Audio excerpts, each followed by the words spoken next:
Salama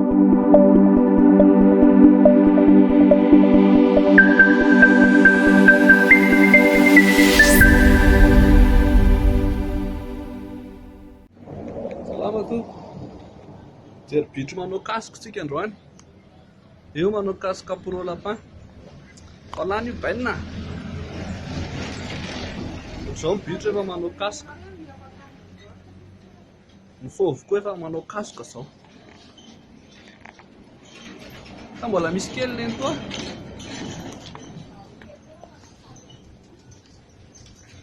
Dia izao mila tadidiana tsara ny fatra rehefa manome an'ireny pro lapin ireny tsika.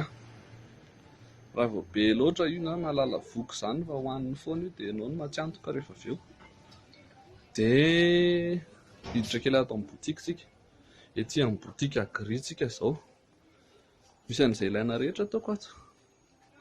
Ye, izao masomboly reny izy reny. Izy daholo reny. Rehefa tonga aty dia manantona dia mijery izay mety. Na zezika, na masomboly, na biby. Dia izao manana vokatra tsika.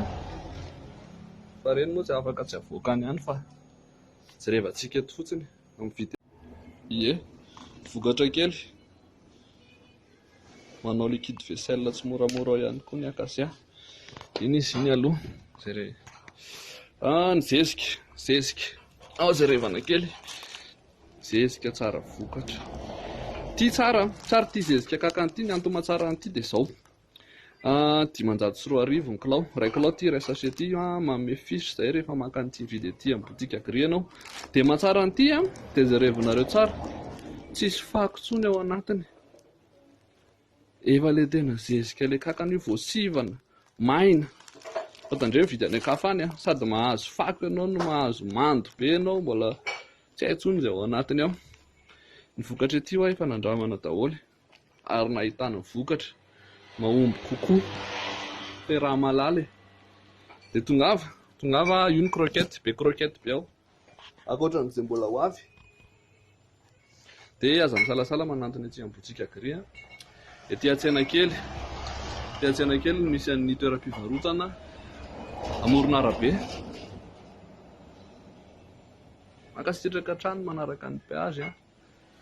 Dia mirary sondrindra.